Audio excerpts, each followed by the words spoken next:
The smell of coal dust and old wood hung in the air when officers lifted the piano lid and saw what had been sealed away for years, not with violence, but with silence. A discovery that froze the room, slowed breathing, and told everyone present that the past had just broken open. If you like stories like this, make sure to subscribe and like the video. Detroit in December of 1977 carried a particular weight.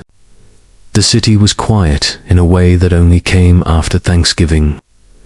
When factory shifts slowed, neighborhoods retreated indoors, and the first serious snow pressed sound down into the streets.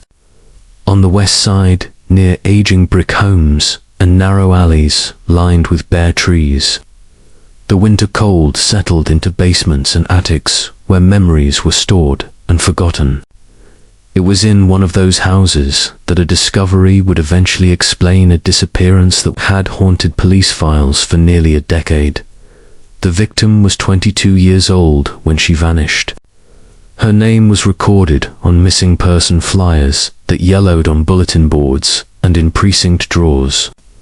She was a community college student, working part-time at a downtown department store, saving money to move out of her parents' small home near Grand River Avenue.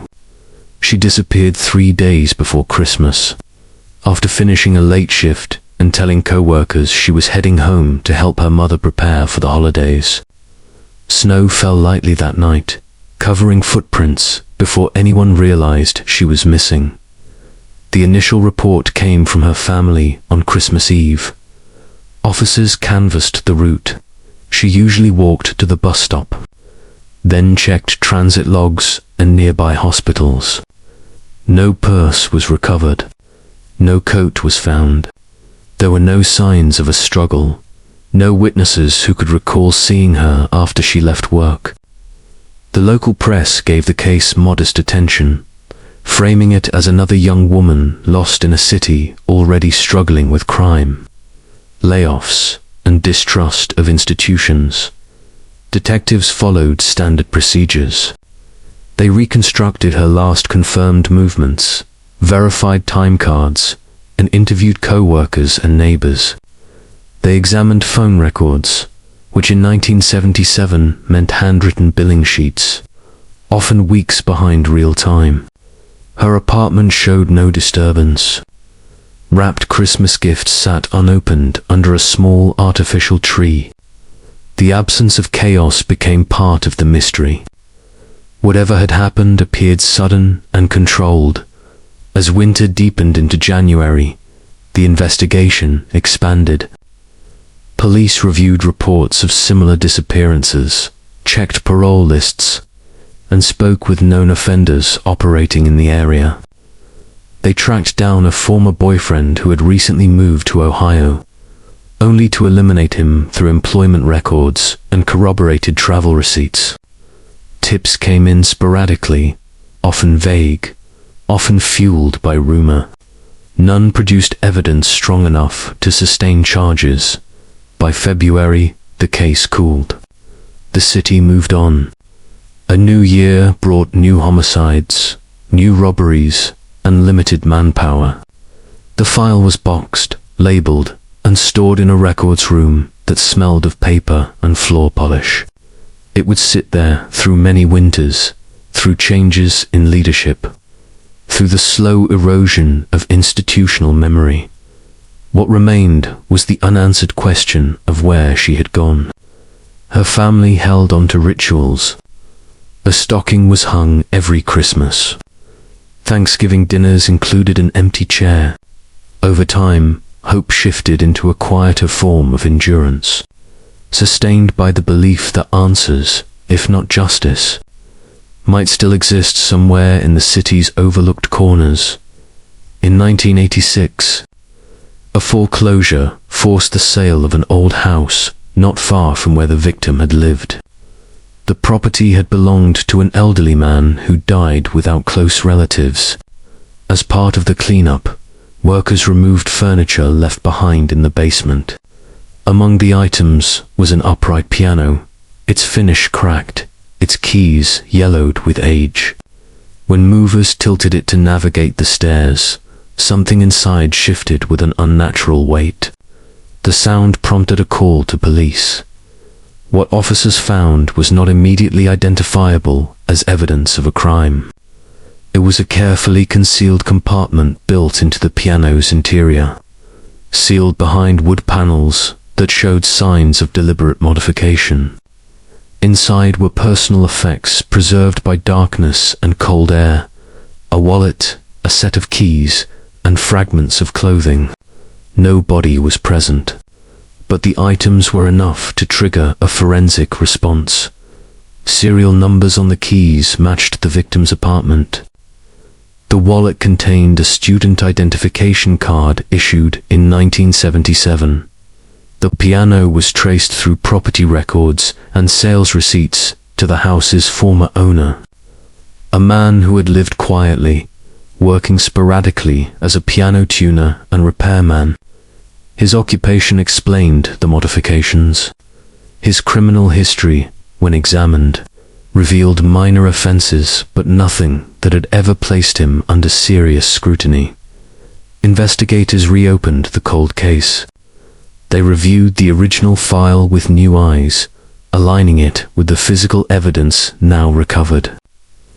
Soil samples embedded in the piano's interior were analyzed and compared with soil from vacant lots near the suspect's former workplace.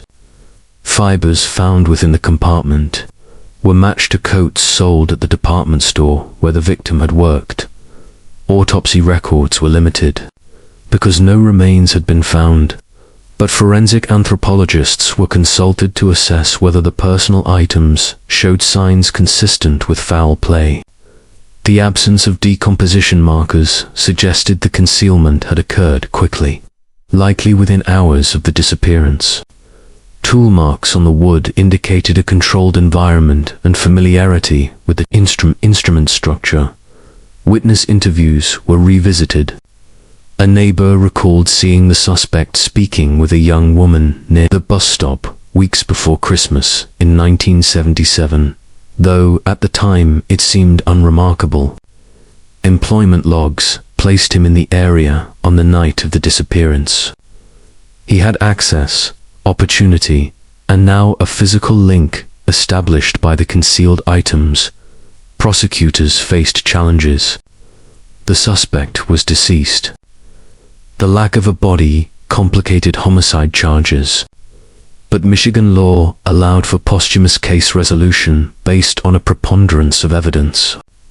The goal shifted from prosecution to official closure. In late 1987, a formal determination was issued. The investigation concluded that the young woman had been abducted and killed by the piano repairman, with evidence hidden in an attempt to erase her presence. The findings were documented, reviewed, and signed by the district attorney. The case status changed from open to solved. For the family, the resolution arrived without celebration. It came in the form of a letter, a meeting in a quiet office, and the return of personal items that had been missing for 10 years. Christmas that year was marked not by joy, but by a settled grief that finally had an explanation. Detroit continued to change. Houses were demolished. Records were digitized.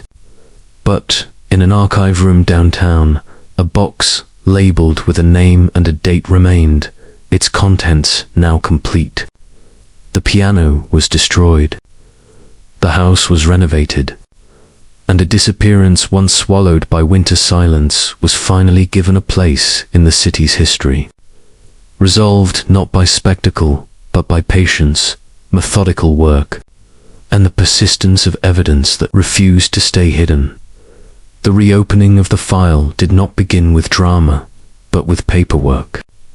In early January 1987, detectives signed out the original 1977 case binder from a municipal storage room where thousands of unsolved files were stacked in chronological order. The binder's cardboard cover was bent, its metal fasteners dulled. Inside were handwritten reports, typewritten summaries, and faded carbon copies that documented every step taken during the first investigation. The renewed effort required rebuilding the case from the ground up, verifying what had been done, and identifying what had been missed. Detroit's police department in the late 1980s operated under different pressures than a decade earlier. Funding was tighter, but forensic standards had advanced. Evidence handling protocols were stricter, and laboratory techniques were more reliable. The discovery of the items inside the piano offered something the original investigators never had: a physical anchor tying the disappearance to a specific location and individual. The task now was to connect that anchor to a legally sound narrative. Property records were examined first. The house where the piano was found had been purchased by the suspect in 1969. Utility bills showed uninterrupted occupancy. Through the winter of 1977, a review of city permits confirmed that no renovations had been recorded. That would explain structural changes to the piano. The concealment had been improvised, not disclosed, and executed privately. Investigators then examined the piano itself before its destruction. Specialists documented the modifications with photographs and measurements.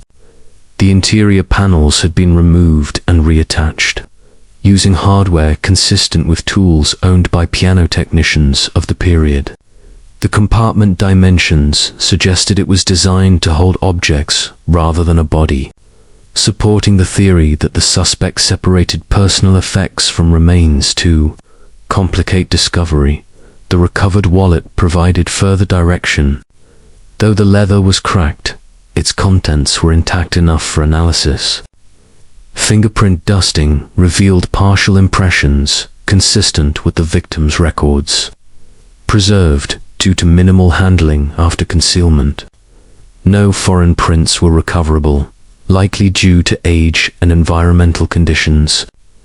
But the absence itself supported the conclusion that the items had been placed deliberately and left undisturbed. The keys proved decisive. Metallurgical analysis matched wear patterns to the locks on the victim's former apartment, which her family had vacated years earlier, but which city inspectors still had access to for comparison. The match established possession after her disappearance. There was no innocent explanation for how those keys ended up sealed inside a piano owned by a man with no documented relationship to her. Attention then returned to the suspects. Movements in December 1977. Employment. Records showed irregular contract work repairing instruments at churches and schools preparing for holiday concerts. One such job placed him within walking distance of the victim's workplace during the week she vanished.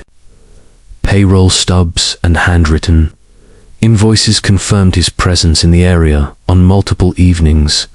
Witness statements were reevaluated with this context. Several vague recollections gained clarity. A bus driver remembered a man carrying a long coat and toolbox boarding late one evening near the department store. A shop owner recalled seeing a young woman speaking with an older man beside a parked van, assumed at the time to be a service call. None of these accounts had been actionable alone, but together they established a consistent pattern. Media coverage resumed quietly. Local newspapers ran small articles noting the reopening of a long-forgotten case. The tone was restrained, reflecting both the absence of a living suspect and the uncertainty surrounding final conclusions. There was no public spectacle, only cautious acknowledgement that answers might finally be within reach. Forensic laboratories processed soil traces from the piano compartment. The mineral composition matched a vacant lot near an industrial corridor where the suspect had performed repair work. While not definitive on its own, The correlation added weight to the cumulative evidence. Investigators theorized that remains may have been disposed of there before redevelopment altered the landscape. Legal advisors guided the investigation's final phase. Without a body or living defendant, prosecutors focused on establishing a clear evidentiary chain that met statutory standards for posthumous case resolution. Each element was documented, cross-referenced, and reviewed by independent supervisors to ensure accuracy and objectivity. The victim's timeline was reconstructed hour by hour. Her last purchase receipt, clock-out time, and bus schedule were aligned with weather reports showing light snowfall beginning shortly after her departure. The snow explained the absence of footprints and corroborated why potential witnesses remembered so little detail. Environmental conditions had worked in the suspect's favor. Family members were informed gradually. Detectives avoided speculation, presenting only confirmed findings. The return of the wallet and keys was handled with care, acknowledging both their evidentiary value and emotional weight. For relatives who had lived with uncertainty for 10 years, the physical proof was painful but grounding. By autumn 1987, the investigative report exceeded 200 pages. It concluded that the suspect abducted the victim shortly after she left work, likely under the pretense of assistance or familiarity.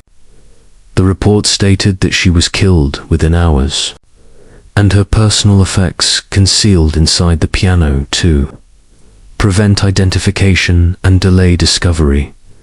The district attorney reviewed the findings and issued a formal statement. The case was declared solved, with the suspect named and the evidence summarized for public record. No charges were filed due to the suspect's death, but the determination carried legal recognition and closed the file officially. There was no press conference, no televised announcement. The resolution entered the public consciousness quietly, like the end of a long winter. For the city, it was one less unanswered question. For the family, it was the end of waiting. That December, as snow returned to Detroit streets, the victim's name was spoken again at a modest memorial service. The holidays still carried absence, but now they also carried truth. The piano that once hid evidence was gone, but what it concealed had finally been heard, recorded, and laid to rest within the city's enduring archives. The official closure did not end the work for investigators. After the determination was signed, internal review required that every assumption be tested again, not for prosecution but for institutional integrity. Supervisors examined whether confirmation bias had influenced conclusions. Given the emotional gravity of reopening a decade-old disappearance, independent analysts rechecked timelines, property transfers, and laboratory notes to ensure the narrative remained anchored in verifiable facts rather than inference. One area of renewed attention involved the suspect's personal history. Records showed he lived alone, kept irregular hours, and rarely socialized. Utility usage logs revealed spikes in electricity consumption during late December 1977, consistent with extended time spent in his basement workshop. While such data could never prove a crime on its own, it reinforced the broader picture of opportunity and isolation that allowed concealment without detection. The suspect's van, sold at auction after his death, was traced through registration archives. Although the vehicle no longer existed, maintenance records described a modified cargo area used to transport instruments. Measurements aligned with the theory that it could have been used to move both a person and later personal items. Investigators documented this as contextual support rather than direct proof, careful not to overstate its significance. Cold case consultants from outside the department were invited to review the findings. Their role was advisory, providing an objective assessment of whether the evidence met modern standards of sufficiency. Their written opinions concurred that, while circumstantial in parts, the cumulative evidence formed a coherent and credible account that reasonably identified the perpetrator and explained the disappearance. The absence of remains remained the most difficult aspect. Forensic experts prepared a detailed explanation outlining why recovery was unlikely after so many years. Urban redevelopment, soil disturbance, and incomplete records of vacant properties from the late 1970s meant any potential burial site had likely been destroyed or altered beyond recognition. This assessment was included in the final file to address lingering questions. The local press revisited the story one final time near Thanksgiving 1987. Articles emphasized restraint, focusing on the methodical nature of the investigation rather than the crime itself. The tone reflected an audience accustomed to long memory, particularly older readers who remembered Detroit before the economic contractions of the late 1970s. For them, the case represented not only a solved mystery, but a restored thread in the city's fragmented narrative. Community response was subdued. There were no public demonstrations or calls for further inquiry.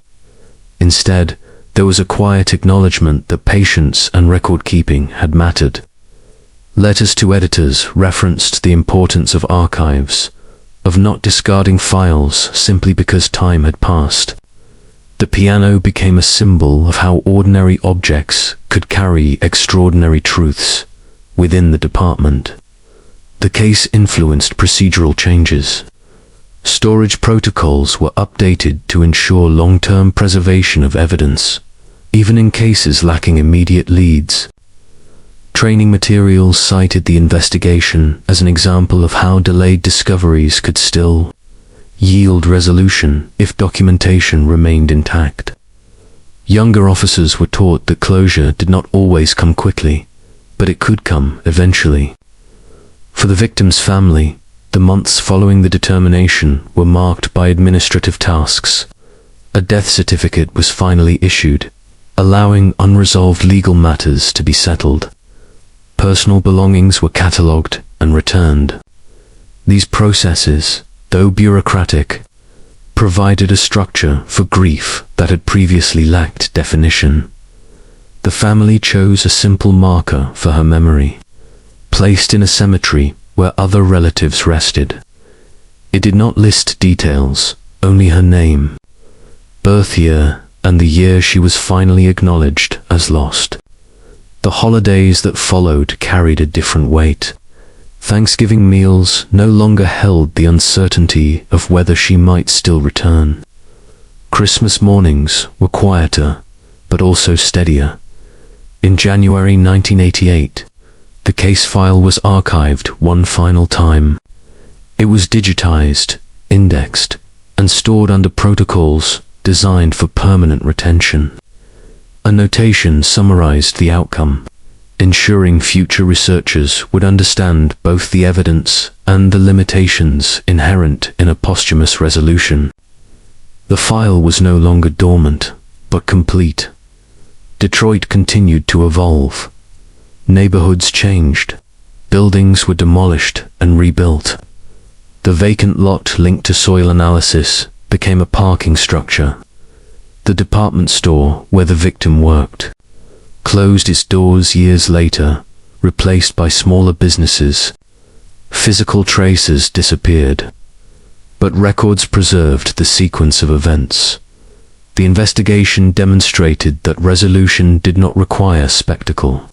It required persistence, cross-disciplinary cooperation, and respect for facts. There was no confession, no trial, no sentence pronounced in a courtroom. Instead, there was a documented conclusion that met legal standards and honored the obligation to explain what had happened. As winter gave way to spring in 1988, The city marked another cycle of seasons. Snow melted from sidewalks. Archives remained cold and quiet. The piano that once concealed evidence was gone, dismantled after documentation, its wood discarded without ceremony. What mattered was not the object itself, but what it had held and what that had revealed. The case stands as a reminder that time does not erase truth, it only delays its recognition. Evidence waits, records endure, and sometimes resolution arrives not through pursuit, but through discovery, when the past is disturbed just enough to speak again, and then finally to rest as the final reports settled into storage. The case entered its quiet aftermath, a phase rarely discussed but deeply consequential. Administrative closure meant the department's responsibility shifted from investigation to preservation, ensuring that conclusions could withstand scrutiny decades later.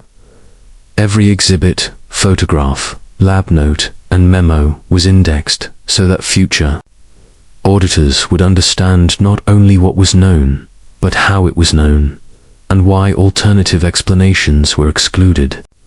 For older residents who remembered Detroit in the 1970s, the resolution carried a subdued resonance.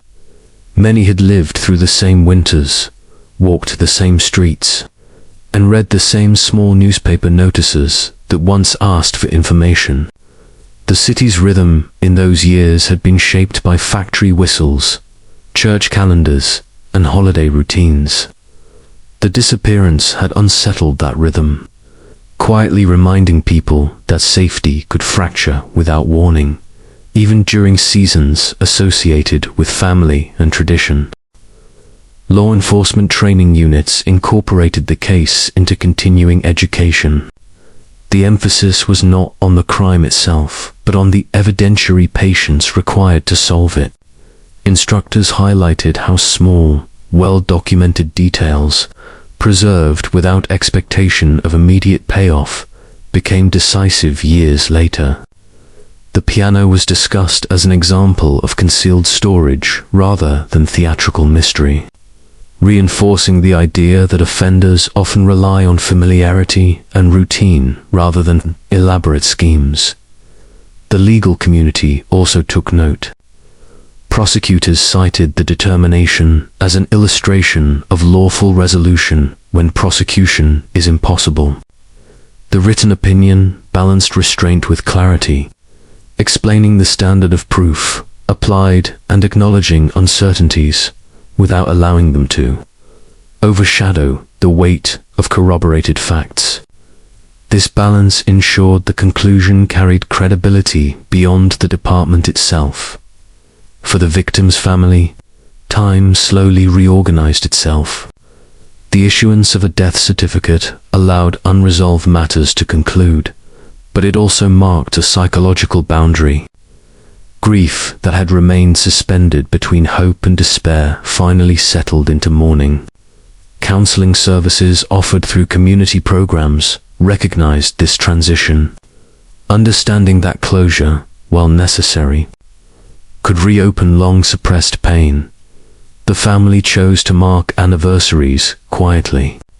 Thanksgiving became a moment for reflection rather than anticipation. Christmas Eve, once associated with unanswered questions, transformed into a time of remembrance. These rituals did not erase loss, but they gave it form, allowing memory to coexist with acceptance. In the neighborhood where the suspect once lived, few remembered him clearly. Those who did recalled an unremarkable presence, a man defined by tools and schedules rather than relationships. This ordinariness reinforced the investigation's central lesson, that serious crimes are often committed by individuals who blend seamlessly into daily life. Their actions hidden behind routine and assumed harmlessness. Municipal records confirmed the house had changed owners twice since the piano's discovery. Renovations erased signs of its former use.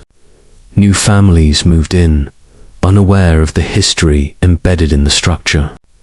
This quiet erasure was neither intentional nor malicious.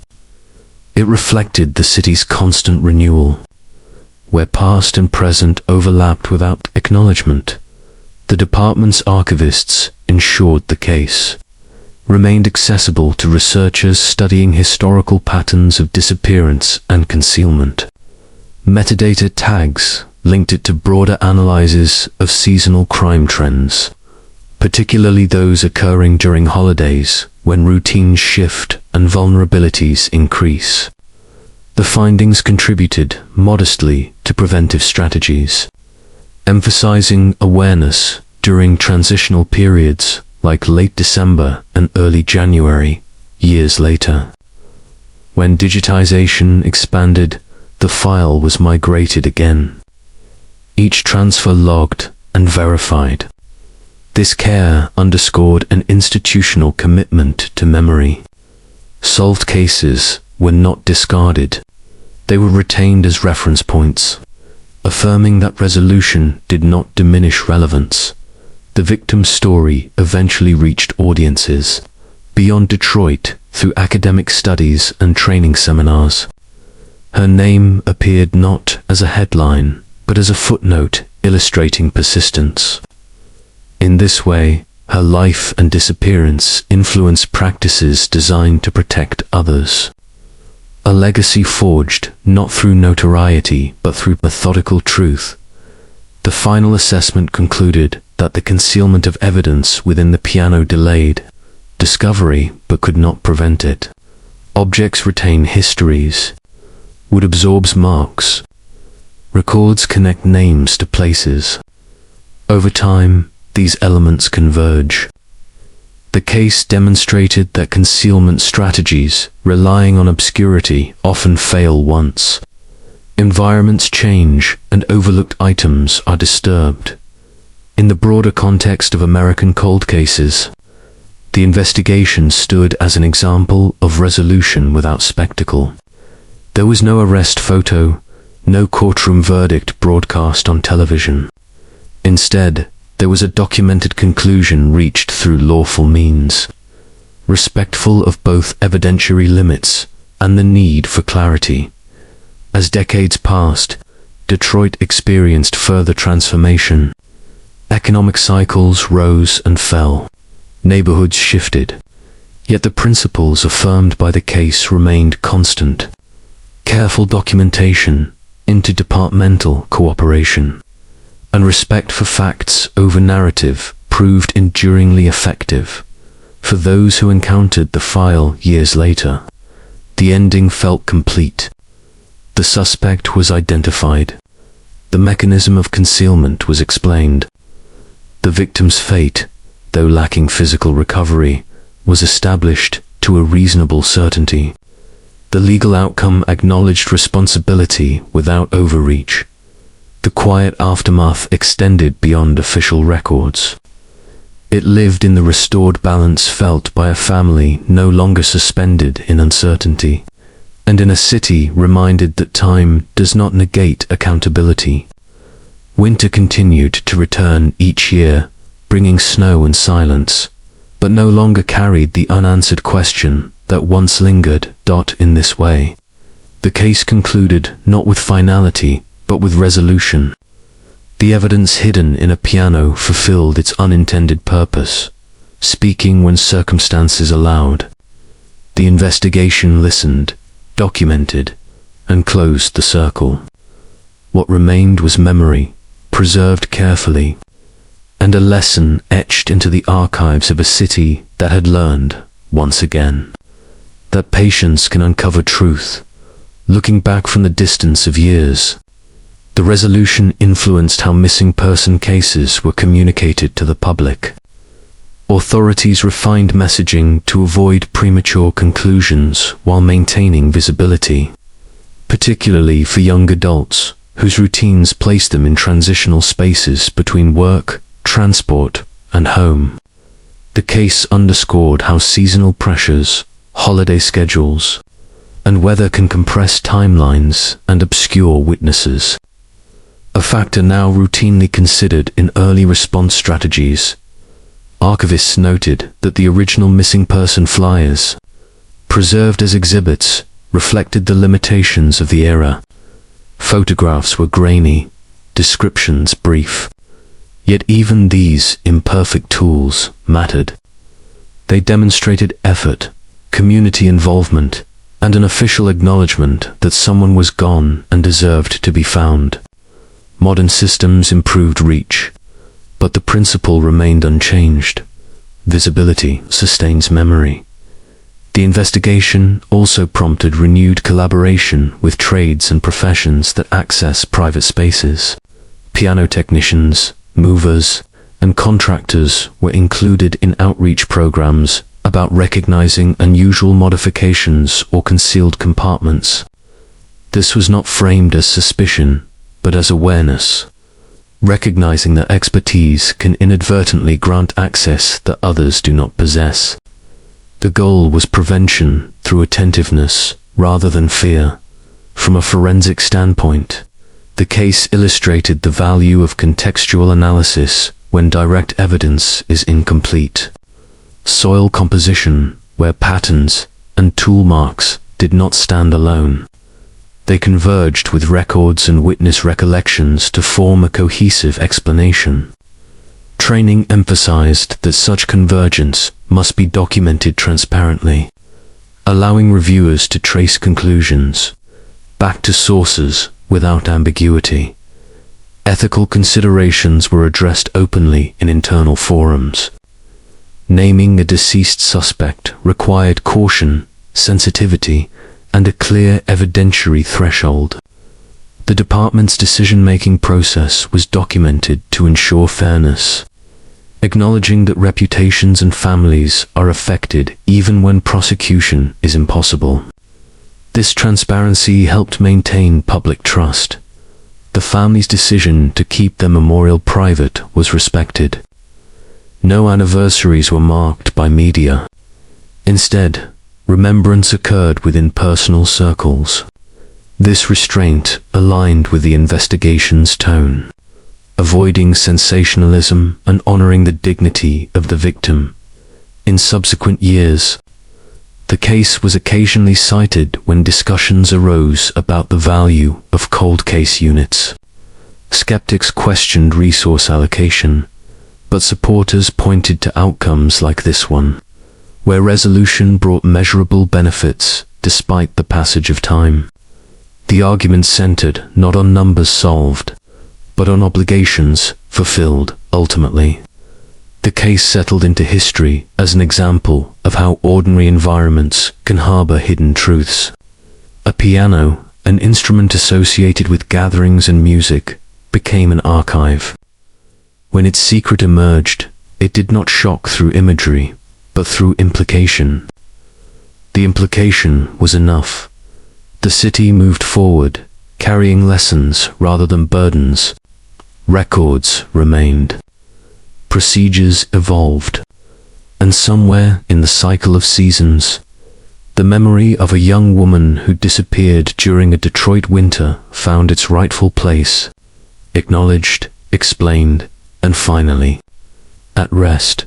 This closing did not claim perfection, only diligence.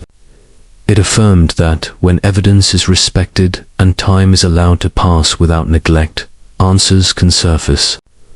The investigation ended as it began, with attention to detail and restraint.